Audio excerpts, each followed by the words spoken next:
Welcome to the Tiffany Mika podcast. What we do here is build the strength and courage in you to accomplish your big dreams and goals in your sport. No longer will you feel limited. You won't feel you're not good enough. You won't question whether you will make it. Those doubts will disappear because you will have the competitive edge over your opponents and leave them in your wake. And the bonus is others will notice. Listen up and take notes because I will show you exactly how to do it.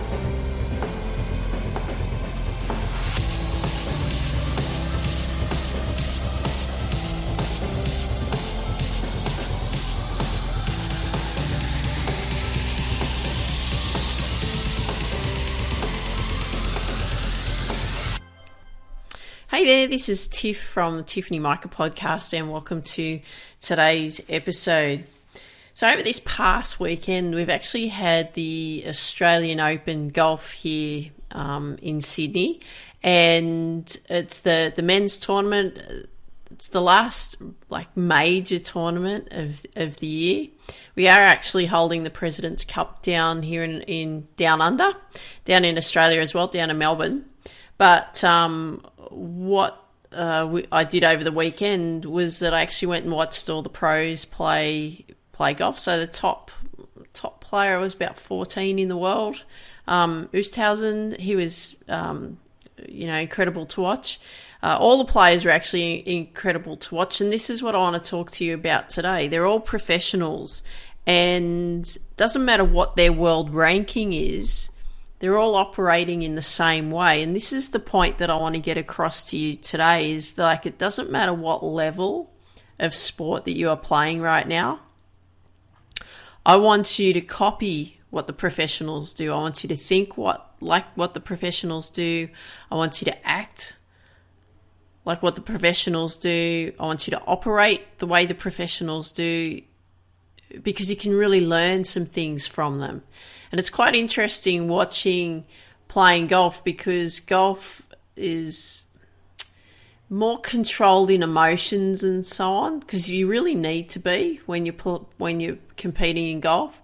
Other sports can be different. You can let out frustrations in a different way and so on. Sometimes, like when you're competing in tennis or, like a field sport like hockey or soccer or, football or something like that, lacrosse, you can let out your aggressions in different ways. But when you're competing in golf, you actually have to learn to control your emotions around how you're going to manage yourself. And what I wanted to share with you today is, why do the professionals operate so well? What is it that they do that's different from the amateur sports people? So here's a number of things I want to share with you today. So number one, they are immaculately dressed. So I'm looking at the golfers, but if you actually look at a professional athlete, doesn't matter what sport they're from, they always are very well presented. They're always immaculate. They're very, they take the time to ensure that they present themselves well, because you've got to think of them, and this is what I want you to think of yourself, is I want you to think yourself as a brand, right? So you're marketing yourself.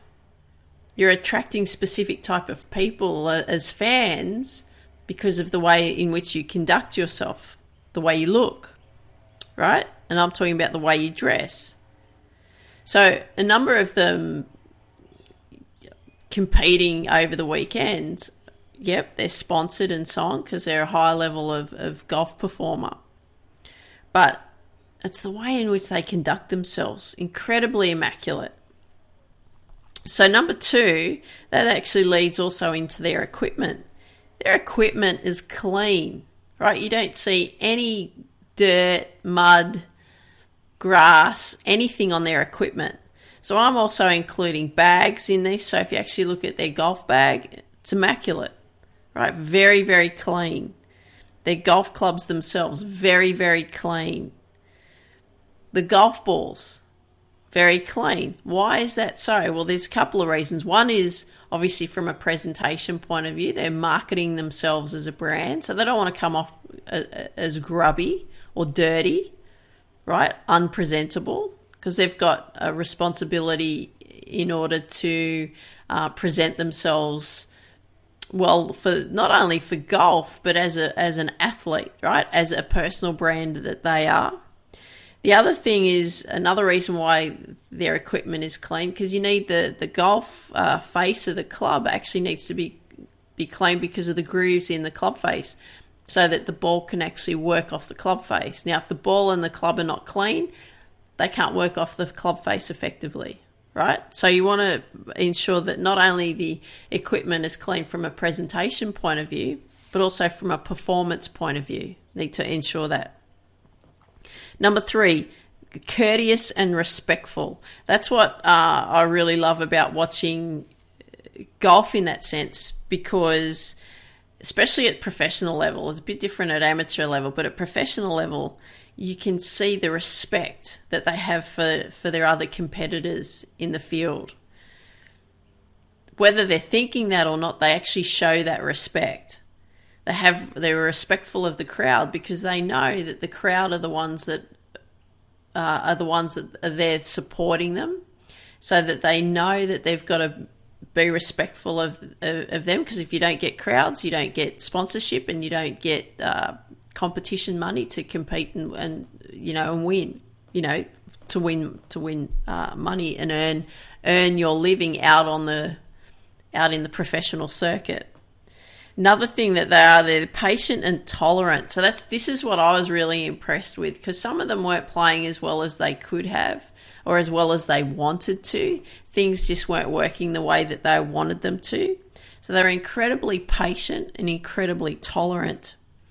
So when things are not working, they're not carrying on, they're not screaming out, they're just getting on with it.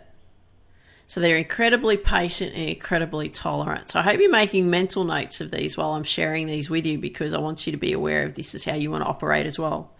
Number 4, preparation. So what they do is they get prepared to play, right? They get prepared to compete. So they have specific warm-up routines that they go through. They're very systemized in what they do, because there's a reason that they're warming up the way they do.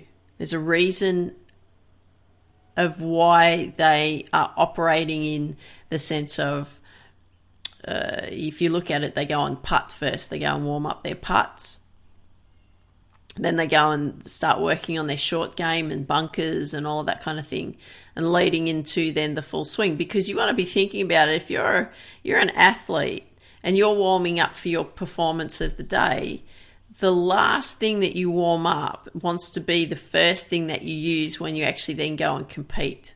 Okay, so with a golfer, for example, you don't want to go and warm up your putts last, because that's the last feeling that you have actually when you step on the tee. You're not going to putt first when you compete, are you? You're going to tee off.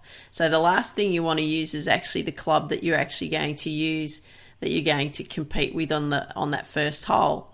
So you want to be thinking about this too when you're competing in your sport, is what is it that you're going to use, and what is the last thing that you're going to do in your warm-up preparation that's going to help you come off and start your sport competition in the way that you want to. What's the last thing that you've actually done, okay, that's going to complement what you actually start off with? Okay, number 5. They are incredibly focused. So there's crowds walking around with them. You're so close to the players, you could virtually touch them. It's a little bit different here in Australia. It's you can get much closer to the players than you can in the States, and that's because the crowds are different. There's much bigger crowds in America than there are in Australia. So the exciting thing is that you can get much closer to them. But the thing is even though the crowds are everywhere and they're right on top of the players virtually, there's not a lot of space, especially if they hit the ball off the fairway and so on. But they're not getting distracted by the crowd around them, right? They've learned to tune the crowd out. And the reason that they can focus so well and be able to do that is because they've got routines in place. right? So it's incredibly important that you have those routines in place. And that's what I'm going to be talking about when I release the Get Focused program to help you as an athlete focus better. So that'll be coming out early in the new year. Another thing that they do really well is they know how to control their emotions. They know how to control their frustrations. So that's why they can maintain their focus. So even if things, like I said earlier, if things aren't working the way that they want them to, that's okay, because they know how to control their frustrations around it. They know how to zone back in and maintain that focus that they need to maintain. Another thing that they do really well when they're in that zone, they're working on their focus, they breathe, right? They focus on their breathing. There's specific things that they do. And another thing that they also do is they have a game plan, right? So they've got their yardage book that they refer to all the time, but they have a game plan of how they want to perform, how they ideally want to play out on the golf course. They've got a lot of measurements and so on that they refer back to. They make a lot of notes so that they know that when they play that course again, that round again, they know where the specific advantage points are, where the challenging areas are, where they don't want to place the ball to, and so on. They want to know how far it is from each measurement to hit into the green. So the thing is you want to have a detailed game plan so that you know what you are doing and how you're going to perform. Even if you're not performing the way that you want to, you still need to have a game plan, right? It's all about keeping you focused. And another great thing that you see with them as well is they're having some fun, right? They're really enjoying being out there. Yeah, they want to, they're wanting to win the tournament. Yeah, if they win the tournament, they can earn, substantial amount of money and all of that sort of stuff. But they actually enjoy what they're doing. They love being there. Because if they didn't love doing what they were doing and competing as a professional athlete, well, then what's the point? They wouldn't be doing it, would they? It'd be a drag. But you can see how much they actually enjoy being out there. Number 6, their skills are a really high level. So doesn't matter what, I look at it, it doesn't matter what sport you play at a professional level, your level of skill has to be exact, right? It has to be precise. And golf actually requires a really high level of skill because it's not as easy to hit the ball as it looks. You think, oh yeah, how hard can that be? The ball's not moving. If you haven't played golf before, you'll understand what I'm talking about.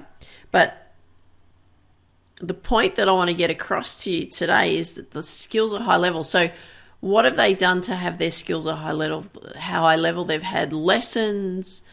They've gone and practiced religiously, right? It's just part of what they do. And they're refining the technique all the time. So you'll find that the players, when they've actually finished their round, they'll go back out onto the driving range or go back out onto the putting green or the chipping green, wherever they need to actually go back and then focus on refining that technique because they don't want it to let them down when they go out and play their next round. Number 7, once they've actually competed and they've finished their round and they go and to the player's office and mark off their cards and so on and sign their card for the day, they actually go back to the range. And the reason that they go back to the range is they go back to fine-tune what they were doing. So sometimes, like I said just a bit earlier, is that they may not have competed and hit the ball the way that they have wanted to. So then they go back and then they go and work on refining it. But even those that have played really well and have been in front and maybe they're leading for the day and so on, they actually go back and they actually continue to work on refining their game.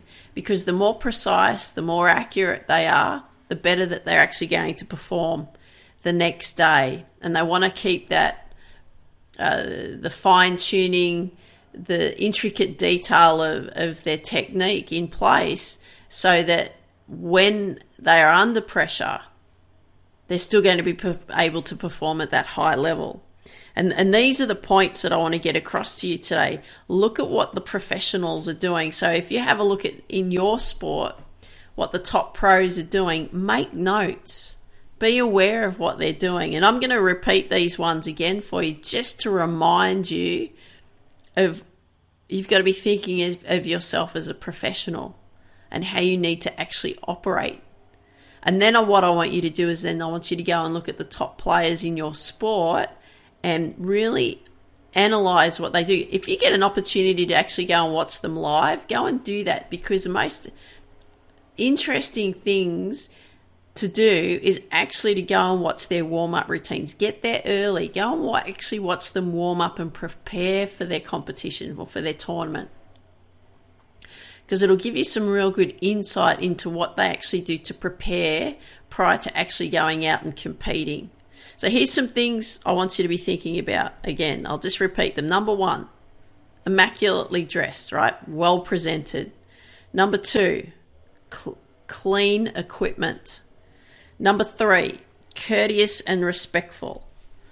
Number 4, preparation, right? Preparation is so important for everything that you do. Number 5, incredibly focused, all right, through routines, controlling emotions, breathing. They have a game plan. Number 6, the skills are at a high level. And number 7, once they're finished, they go back and they warm down. Okay, so these are some really, really simple steps for you in order for you to operate at a better level. Because if you're listening to me, obviously that you want to compete really well in your sport, but you want to be a high performer. You want to be a professional athlete. So in order for that to happen, you want to do what the professionals do. Watch what they do. Refine what they do. It's so important, because you are going to be the next one that's going to be following in their footsteps. Learn from those that have gone from before you. It's incredibly important. So I hope you enjoyed today's episode. I'd love it if you could share with me what you like best about what you heard today. I've also just released my book, Focus, How to Reach Your Potential in Sport, Business and Life. I am running a promotion over this month where every book that's sold, I'm donating $5 towards Food Bank to help those that are less fortunate, so that they can have a food on the table every night, so that they're feeding their families. So if you'd like to be part of that and you'd like to buy the Focus, How to Reach Your Potential in Sport, Business and Life, and also help support Food Bank, if you go to Tiffany Mika, mika.com/food bank, that's one word, I'd really appreciate it, because we want to raise as much money as we can for Food Bank this Christmas. So get out there, start learning what the pros do, start treating yourself as a professional. I want you to dream big, believe in you, and go after your dreams. Have an absolutely awesome day. Take care. Talk soon. Thanks for listening to today's episode. If you haven't yet downloaded the #1 deadly mistake athletes make sure you go to tiffany-mika.com and download the #1 deadly mistake athletes make. Share with me what you like best about what you heard in the comment section wherever you hear this episode. Share with your friends that you know that would benefit from these episodes, and please leave a 5-star review wherever you hear these episodes. I would really appreciate it. Dream big, believe in you, go after your dreams. Have an absolutely awesome day.